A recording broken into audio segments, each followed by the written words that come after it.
نہ زیادہ نفری پر حملہ کرنے اور ضرب لگاؤ اور بھاگو کی مشقیں اس طرح کرائی جا رہی تھیں کہ رات کو بھی دستے چھاونی سے باہر رہتے تھے۔ سلطان ایوبی ذاتی طور پر یہ مشقیں دیکھتا تھا۔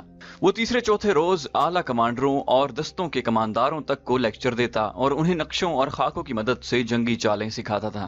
اس نے اس ٹریننگ کا بنیادی اصول یہ رکھا تھا: کم تعداد سے دشمن کا زیادہ نقصان کرنا، ہتھیار سے زیادہ عقل کو استعمال کرنا، آمنے سامنے کے مارکے سے گریز کرنا، سامنے سے حملہ نہ کرنا، 10-12 آدمیوں کے شب خون سے اتنا نقصان کرنا جتنا 100 آدمی دن کے وقت دو بدو مارکے میں کر سکتے ہیں۔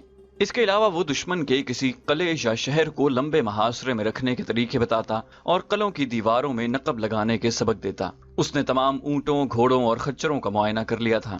کمزور یا عمر رسیدہ جانوروں کو اس نے الگ کر دیا تھا۔ حملے کی تاریخ طے ہو چکی تھی۔ سلطان ایوبی نے فلسطین کی فتح کا جو منصوبہ بنایا تھا اس کے پہلے مرحلے میں کامیابی سے داخل ہونے کی تیاری زور شور سے کر رہا تھا۔ ادھر اسے راستے میں ہی روکنے کے اہتمام ہو رہے تھے۔ دونوں فوجوں کی تیاریاں ایسی تھیں جیسے ایک دوسری کو ہمیشہ کے لیے ختم کر دیں گے۔ صلیبیوں کی تیاریوں کا دائرہ شوبک سے کرک تک اور مصر کی سرحدوں تک تھا۔ وہ اس وسیع دائرے کو سلطان ایوبی کے لیے ایسا پھندا بنا رہے تھے جس میں سے اس کے لیے ساری عمر نکلنے کا کوئی امکان نظر نہ آتا تھا۔ ان کی تیاریاں سلطان ایوبی کے اس منصوبے کی روشنی میں ہو رہی تھیں جو ان تک قبل از وقت پہنچ گیا تھا۔ ان وسیع تیاریوں کے اندر شوبک میں ایک سرگرمی اور بھی تھی جس کا تعلق جنگ سے نہیں جذبات سے تھا، اور یہ ایک خفیہ سرگرمی تھی۔ لوزینا اپنے کمرے میں پڑی حدید کے لیے بے قرار ہو رہی تھی اور اس کی سہیلی 2 روز سے حدید کو ڈھونڈ رہی تھی۔ وہ افسروں کے ہسپتال میں بھی نہیں تھا اور وہ سپاہیوں کے ہسپتال میں بھی نہیں تھا۔ وہ جاسوس لڑکی تھی۔ بڑے بڑے افسر بھی اس کی عزت کرتے تھے۔ لوزینا کو اور ہر جاسوس لڑکی کو وہاں یہی اہمیت حاصل تھی۔ اس کے باوجود یہ سہیلی جس سے بھی پوچھتی کہ لوزینا کے ساتھ جو زخمی مسلمان آیا تھا وہ کہاں ہے، تو اسے ایک ہی جواب ملتا: میں نے تو اسے نہیں دیکھا۔ تیسرے دن ایک افسر نے اسے رازداری سے بتایا کہ اس کی مرہم پٹی کر دی گئی تھی اور اسے مسلمانوں کے کیمپ میں بھیج دیا گیا ہے۔ سہیلی نے جب یہ خبر لوزینا کو سنائی تو اس پر سکتہ طاری ہو گیا۔ مسلمانوں کا کیمپ ایک خوفناک جگہ تھی۔ اس میں پہلی جنگوں کے مسلمان قیدی بھی تھے اور وہ مسلمان بھی جنہیں کسی جرم کے بغیر صلیبیوں نے اپنے مقبوضہ علاقوں سے پکڑا تھا۔ یہ مسلمان زیادہ تر ان قافلوں میں سے پکڑے جاتے تھے جنہیں صلیبی لوٹتے تھے۔ یہ کیمپ قید خانہ نہیں تھا، نہ یہ جنگی قیدی کیمپ کہلاتا تھا۔ یہ ایک بیگار کیمپ تھا جس پر کوئی ایسا کڑا پہرا نہ تھا جیسا قید خانوں میں ہوتا ہے۔ ان بد نصیب قیدیوں کا کوئی باقاعدہ ریکارڈ بھی نہ تھا۔ یہ لوگ مویشی بنا دیے گئے تھے۔ جہاں ضرورت ہوتی ان میں سے بہت سے آدمی ہانک کر لے جائے جاتے اور ان سے کام لیا جاتا۔ انہیں خوراک صرف اتنی سی دی جاتی جس سے وہ زندہ رہ سکیں۔ وہ خیموں میں رہتے تھے۔ ان میں جو بیمار پڑ جاتا اس کا علاج اسی صورت میں کیا جاتا کہ بیماری معمولی ہو۔ اگر بیماری فوراً زور پکڑ لے تو اسے زہر دے کر مار دیا جاتا۔ یہ بدنصیب مسلمانوں کا ایک گروہ تھا جو صرف اس جرم کی سزا بھگت رہے تھے کہ وہ مسلمان ہیں۔ سلطان ایوبی کو اس کے جاسوسوں نے اس بیگار کیمپ کے متعلق خبریں دے رکھی تھیں۔ حدید کو بھی کیمپ میں بھیج دیا گیا تھا۔ لوزینا کے لیے حکم تھا کہ اسے نہ ملے۔ ہرمن کو شک ہو گیا تھا کہ یہ ایک جذباتی وابستگی ہے، لیکن لوزینا نے اس حکم کو قبول نہیں کیا تھا۔ اس نے جب سنا کہ حدید مسلمانوں کے کیمپ میں ہے تو اس نے سہیلی سے کہا کہ وہ اسے آزاد کرائے گی۔ سہیلی نے اس کی جذباتی حالت دیکھ کر مدد کا وعدہ کیا اور دونوں نے پلان بنا لیا۔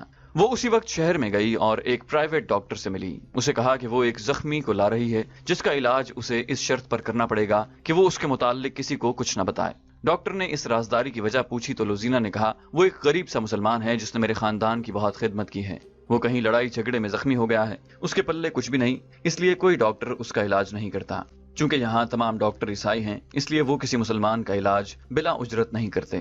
رازداری کی دوسری وجہ یہ ہے کہ اگر شہر کے منتظم تک یہ خبر پہنچ گئی کہ ان مسلمانوں میں لڑائی جھگڑا ہوا ہے تو وہ اسی کو بہانہ بنا کر انہیں مسلمانوں کے کیمپ میں بھیج دیں گے۔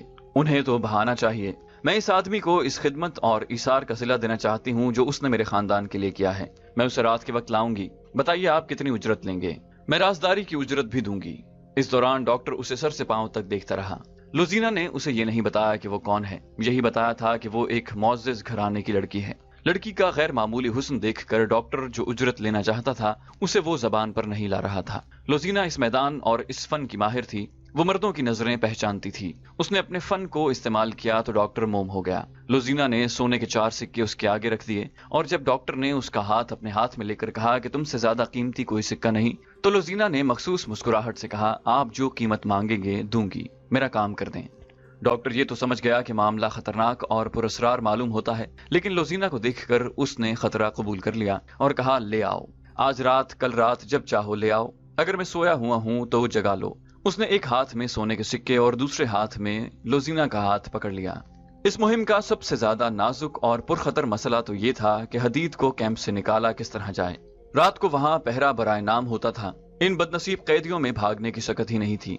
सुबह सूरज निकलने से पहले उन्हें मुशक्कत पर लगाया जाता और सूरज गुरूब होने के बाद कैंप में लाया जाता। उनकी तादाद 1500 के लगभग थी। लुजीना की सहेली ने कैंप के मुताल्लिक कुछ मालूमात हासिल कर ली, जिनमें एक ये भी थी कि जख्मी और बीमार कैदियों को मामूली सी एक डिस्पेंसरी में हर रोज भेजा जाता है। उनके साथ सिर्फ एक पहरेदार होता है। दूसरे दिन लुजीना अपनी सहेली के साथ वहां पहुंच गई जहां मरीज कैदियों को ले जाया जाता था। उसे ज्यादा इंतजार न करना पड़ा। 25-30 मरीजों की एक पार्टी निहायत आहिस्ता आहिस्ता चलती आ रही थी और पहरेदार हाथ में लाठी लिए उन्हें मवेशियों की तरह हाँकता ला रहा था। जो तेज नहीं चल सकते थे उन्हें वो लाठी से धकेल कर ला रहा था।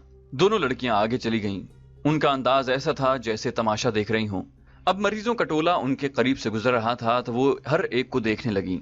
अचानक लुजीना को धचका लगा। हदीद उसे कहर भरी नजरों से देख रहा था।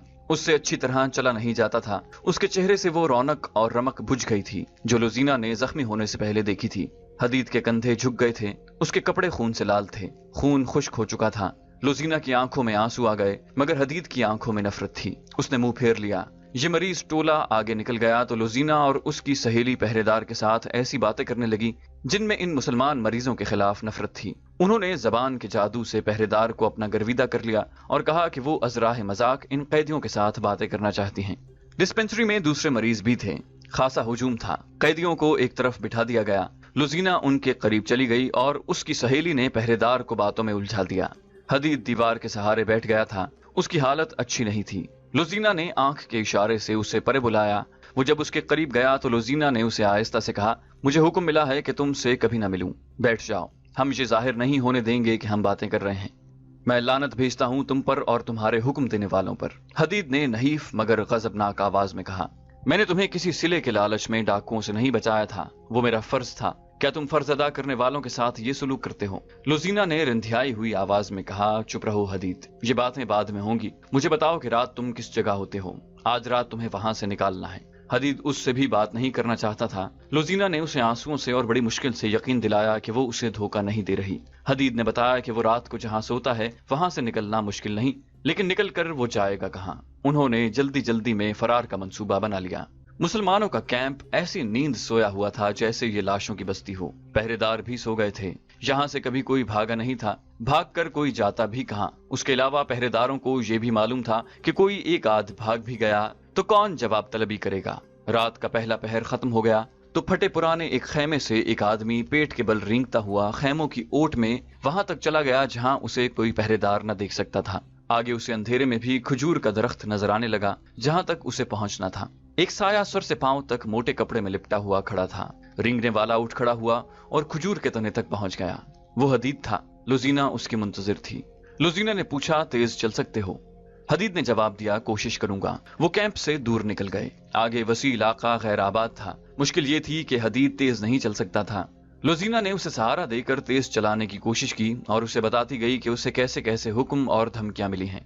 उसने हदीद की गलत फहमी रफा कर दी।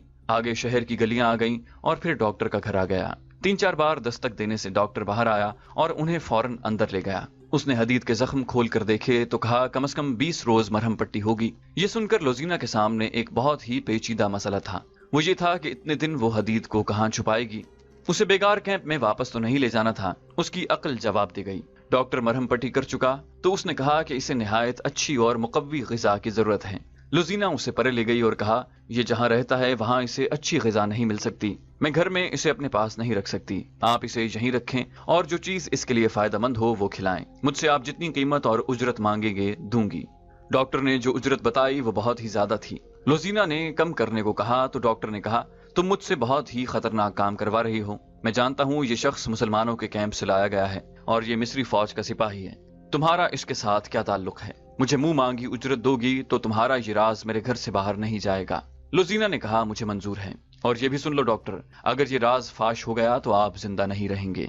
डॉक्टर ने हदीद को एक कमरे में लिटा दिया और उसे बताया कि वो ठीक होने तक यहीं रहेगा। उसने अंदर से उसे दूध और फल ला दिए और लुजीना को एक और कमरे में ले गया।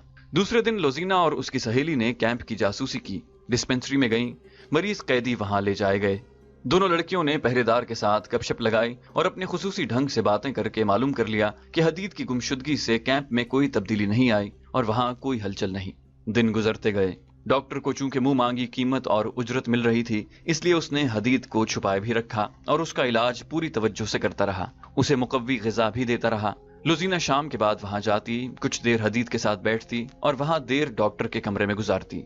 इस रोजमर्रा के मामूल में 20 रोज गुजर गए और हदीद के जख्म भर गए। उसकी सेहत भी बहाल हो गई। लुज़ीना ने डॉक्टर से कहा कि वो कल रात किसी भी वक्त हदीद को ले जाएगी। दूसरे दिन उसने अपनी सहेली को इस्तेमाल किया। छोटे ओहदे का एक अफसर उसकी सहेली के पीछे पड़ा रहता था। सहेली ने उस अफसर को झांसा दिया और लुज़ीना ने उसके ट्रंक से उसकी वर्दी निकाल ली जो उसने हदीद को पहना दी। घोड़े का इंतजाम मुश्किल न था, वो भी हो गया। ये एहतमाम इसलिए किया जा रहा था कि शहर के इर्द गिर्द मिट्टी की बहुत ऊंची दीवार थी। उसके 4 दरवाजे थे जो रात को बंद रहते थे। उन दिनों दिन के वक्त ये दरवाजे खुले रखे जाते थे क्योंकि सुल्तान अयूबी के आने वाले हमले के लिए फौजों और उनके सामान की आमदोरफ्त जारी रहती थी। सूरज गुरूब होने से कुछ देर पहले किले के बड़े दरवाजे की तरफ एक सलीबी अफसर घोड़े पर जा रहा था। उसकी कमर से लटकती हुई तलवार मुसलमानों की तरह टेढ़ी नहीं सीधी थी और उसका दस्ता सलीब की शक्ल का था। वो हर लिहाज से सलीबी था। दरवाजा खुला हुआ था जिससे ऊंटों का एक कारवान रसद से लदा हुआ बाहर जा रहा था। जाहिर यही होता था जैसे ये घुड़सवार अफसर उस कारवान के साथ जा रहा है। वो दरवाजे के पास पहुंचा तो सलीबियों की इंटेलिजेंस का सरबराह हरमन घोड़े पर सवार दरवाजे में दाखिल हुआ। वो कहीं बाहर से आ रहा था। उसने अफसर को देखा और मुस्कुराया, मगर उस अफसर ने मुस्कुराहट का जवाब मुस्कुराहट से न दिया। हरमन चंद कदम अंदर को आया तो उसने घोड़ा रोक लिया। उसे 200-300 कदम दूर लुज़ीना खड़ी नजर आई, जिसने हरमन को देखा तो वहां से तेजी से अपने ठिकाने की तरफ चली गई। अली बिन सुफियान की तरह हरमन भी माहिर जासूस और सुराग रसां था। उसने फौरन घोड़ा दरवाजे की तरफ घुमाया और एड़ लगा दी। वो अपना एक शक रफा करना चाहता था। उसने घोड़े को एड़ लगाई तो घोड़ा दौड़ पड़ा। बाहर जाकर हरमन ने देखा कि जो अफसर उसके पास से गुजरा था वो इतनी दूर निकल गया था कि उसके ताक़ुब में जाना बेकार था। उस घुड़सवार ने दरवाजे से निकलते ही घोड़े को एड़ लगा दी थी। घोड़ा बहुत तेज रफ्तार था। हरमन उसे देखता रहा और वो सहरा की वुसअत में गुम हो गया। लुज़ीना ने हदीद को आजाद करा के सिला दे दिया था। हरमन ने घोड़ा वापस मोड़ा और तेजी से अंदर आ गया। वो सबसे पहले मुसलमानों के कैंप में गया और वहां के इंचार्ज से हदीद की निशानियां बताकर पूछा कि वो कहाँ है। कुछ पता न चला। जिस खैमे में हदीद को रखा गया था वहां के रहने वालों ने बताया कि एक सुबह वो यहाँ से गायब था। वो समझे कि उसे इधर उधर कर दिया गया है। हरमन का शक यकीन में बदल गया। वो हदीद ही था जिसे उसने सलीबी फौज की वर्दी में दरवाजे से निकलते देखा था। वो मजीद तफ्तीश से पहले लुज़ीना के कमरे में गया। वो सर हाथों में थामे रो रही थी। हरमन ने गरज कर कहा, क्या तुमने उसे भगाया है? लुज़ीना ने आहिस्ता से सर उठाया। हरमन ने कहा, झूठ बोलोगी तो मैं तफ्तीश करके साबित कर दूंगा कि उसे तुमने फरार में मदद दी है। लुज़ीना ने कहा, ना आपको तफ्तीश की जरूरत है ना मुझे झूठ बोलने की। मेरी जिंदगी एक शाहाना झूठ और मेरा वजूद एक खूबसूरत धोखा है। अपनी रूह की निजात के लिए सच बोलकर मर रही हूँ। उसकी आवाज में खुनूदगी थी जो बढ़ती जा रही थी। वो उठी तो उसकी टांगे लड़खड़ाईं। उसके करीब एक गिलास पड़ा था जिसमें चंद कतरे पानी था। उसने गिलास उठाकर हरमन की तरफ बढ़ाकर कहा, मैंने अपने आप को सजाए मौत दे दी है। इस गिलास में पानी के चंद कतरे गवाही देंगे कि मैंने अपने नापाक जिस्म को सजाए मौत इसलिए नहीं दी कि अपनी कौम से गद्दारी की और दुश्मन को कैद से भगा दिया, बल्कि मेरा जुर्म यह था कि मैं उन इंसानों को धोखा देने लगी थी जिनके यहाँ कोई धोखा और फरेब नहीं। इनमें से 4 इंसानों ने मेरी वो इज्जत बचाने के लिए जो मेरे पास थी ही नहीं 10 डाकुओं का मुकाबला किया। फिर एक इंसान ने मुझे अपना जिस्म कटवा कर डाकुओं से छीना। मुझे नेकी और बदी, मोहब्बत और नफरत का फर्क मालूम हो गया। मैं सच बोलकर मर रही हूँ। ये पुरसुकून मौत है। वो गिरने लगी तो हरमन ने उसके हाथ से गिलास लेकर उसे थाम लिया। लुज़ीना ने अपने जिस्म को झटका दिया और हरमन के बाजुओं से निकलकर परे हो गई। ऊँगती हुई आवाज में बोली, मेरे जिस्म को हाथ न लगाओ, ये अब तुम्हारे काम का नहीं रहा। इस जहर ने इसमें सच दाखिल कर दिया है। तुम्हें नापाक जिस्मों की जरूरत है। उसे मैंने भगाया है। उसे मैंने 20 रोज छुपाए रखा था। उसे मैंने फर्नांडिस की वर्दी चुरा कर पहनाई थी। उसे मैंने घोड़ा दिया था। मैं उसके साथ नहीं जा सकती थी। मैं उसके बगैर रह भी नहीं सकती थी, इसलिए मैंने जहर पी लिया। अगर तुम मुझे पकड़ न लेते तो भी मैं जहर पी लेती। वो पलंग पर लुढ़क गई। हरमन को उसकी आखिरी सरगोशी सुनाई दी। सच बोलकर मरने में कितना सुकून है। उसने आखिरी सांस इस तरह ली जैसे सुकून से आह भरी हो। उसे जब दफन कर चुके तो एक अफसर ने पूछा, इसका कोई खानदान था तो उन्हें उसकी मौत की इत्तला दे दो। हरमन ने जवाब दिया, इसका खानदान हम ही थे। इसे 10-11 साल की उम्र में किसी काफिले से अगवा करके लाए थे। सलाउद्दीन अय्यूबी की फौज को कूच किए 3रा दिन था। सलीबियों ने उसे रास्ते में रोकने के लिए फौज भेज दी थी। हमला चूंकि करक पर आ रहा था, इसलिए सलीबियों ने शोबक से ज्यादातर फौज करक भेज दी थी। اس کا ایک حصہ شام کی طرف بھیج دیا تھا تاکہ نورالدین زنگی مدد کے لیے آئے تو اسے کرک سے کچھ دور روکا جا سکے، اور اس فوج کا کچھ حصہ سلطان ایوبی کو راستے میں روکنے والی فوج کو دیا گیا تھا۔ سلطان صلاح الدین ایوبی نے اپنی فوج کو 3 حصوں میں تقسیم کر کے کوچ کرایا تھا اور تینوں کو دور رکھا تھا۔ وہ جب اس مقام پر پہنچ گیا جہاں صلیبیوں سے ٹکر ہونی تھی، اس نے 3 حصوں کے کمانڈروں اور ان کے ماتحت کمانڈروں کو اپنے خیمے میں بلایا۔ سلطان ایوبی نے کہا، ہم اس مقام پر آ گئے ہیں جہاں مجھے راز فاش کر دینا چاہیے۔ تم شاید حیران ہو رہے ہوگے کہ میں تمہیں یہ بتا رہا ہوں کہ میں کرک پر حملہ کروں گا، مگر میں تمہیں کسی اور طرف لے آیا ہوں۔ میں کرک پر حملہ نہیں کر رہا، ہماری منزل شوبک ہے۔ ایک سوال تم سب کو پریشان کر رہا ہے کہ میں نے ان 3 جاسوسوں کو، جن میں ایک عالم تھا اور 2 لڑکیاں، کیوں رہا کر دیا تھا اور انہیں محافظ کیوں دیے تھے۔ میں نے انہیں اپنے ساتھ والے کمرے میں بٹھا کر درمیان کا دروازہ آدھا کھلا رکھا اور علی بن سفیان اور 2 نائبین کو یہ بتانا شروع کر دیا کہ میں فلاں تاریخ کو کرک پر حملہ کر رہا ہوں۔ میں جانتا تھا کہ جاسوس سن رہے تھے۔ میں نے ان کے کانوں میں یہ بھی ڈالا کہ میں صلیبیوں سے کھلے میدان میں جنگ سے ڈرتا ہوں۔ اس قسم کی باتیں ان کے کانوں میں ڈال کر انہیں رہا کر دیا اور انہیں محافظ دیے تاکہ وہ صحیح سلامت شوبک پہنچ جائیں۔ مجھے اطلاع ملی ہے کہ راستے میں ایک حادثہ ہو گیا ہے۔ ڈاکوؤں نے 3 محافظوں اور 1 لڑکی کو مار ڈالا ہے۔ 4تھا محافظ کل رات شوبک سے واپس آ گیا ہے۔ وہاں ہمارے جو جاسوس ہیں انہوں نے اطلاع دی ہے کہ عالم جاسوس زندہ شوبک پہنچ گیا تھا جس نے میرا دھوکہ کامیاب کر دیا ہے۔ صلیبیوں نے اپنی فوج میری مرضی کے مطابق تقسیم کر دی ہے۔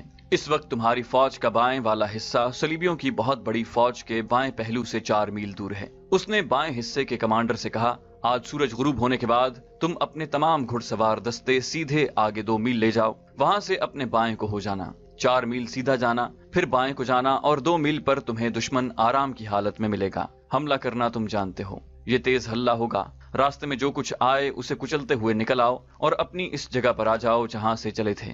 دوسرا حصہ شام کے بعد سیدھا آگے بڑھے گا، 8-9 میل جا کر بائیں کو ہو جائے گا۔ تمہیں دشمن کی رسد اور قافلے ملیں گے۔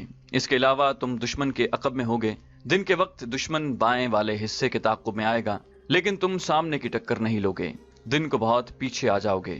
رات کو پھر حملہ کرو گے اور رکو گے نہیں۔ صلیبی آگے بڑھیں گے تو درمیان والا حصہ عقب سے حملہ کرے گا اور دشمن کے سنبھلتے تک بکھر جائے گا۔ تیسرا حصہ جو میرے ساتھ ہے آج رات کوچ کر رہا ہے۔ ہم کل دوپہر تک شوبک کا محاصرہ کر چکے ہوں گے۔ باقی 2 حصے صلیبیوں کو ان طریقوں سے جن کی میں تمہیں مشق کراتا رہا ہوں دشمن کو صحرا میں پریشان کیے رکھیں گے، اس تک رسد نہیں پہنچنے دیں گے۔ وہ جو ہی پانی کے چشموں سے ہٹے گا تم چشموں پر قبضہ کر لوگے۔ حملہ ہمیشہ پہلو پر کرو گے اور لڑنے کے لیے روکو گے نہیں۔ جانباز دستے ہر رات دشمن کے مویشیوں پر آگ پھینکیں گے۔ یہ 1171 کے آخری دن تھے جب کرک والوں کو سلطان ایوبی کے لمبے انتظار کے بعد پتہ چلا کہ شوبک جیسا اہم قلعہ سلطان ایوبی کے محاصرے میں آ گیا ہے، جبکہ زیادہ تر فوج کرک میں اکٹھی کر لی گئی ہے اور صحرا میں بھیج دی گئی ہے۔ شوبک کو وہ کوئی مدد نہیں دے سکتے تھے۔ صحرا میں جو فوج گئی تھی مسلمان اس کا برا حشر کر رہے تھے۔ صلیبیوں کی پریشانی یہ تھی کہ مسلمان سامنے آ کر نہیں لڑتے تھے، وہ گوریلا اور کمانڈو طرز کے حملوں سے ان کا نقصان کر رہے تھے۔ انہوں نے رسد روک لی تھی، پانی پر مسلمانوں کا قبضہ ہو گیا تھا۔ صلیبیوں کی یہ فوج نہ لڑنے کے قابل رہی تھی نہ پیچھے ہٹ کر شوبک کو بچانے کے لیے پہنچ سکتی تھی۔ شوبک میں صلیبیوں نے قلعے اور شہر کی دیواروں سے تیروں اور برچھیوں سے بہت مقابلہ کیا، لیکن سلطان ایوبی کے نقب زن دستوں نے دیواریں توڑ ڈالی۔ یہ محاصرہ تقریباً 1.5 مہینہ رہا۔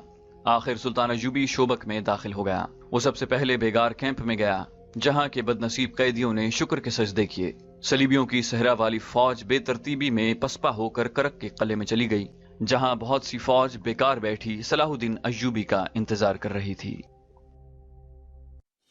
چینل کو سبسکرائب کیجیے اور بیل آئیکن پر کلک کیجیے تاکہ آپ کو تمام ویڈیوز فوراً ملتی رہیں۔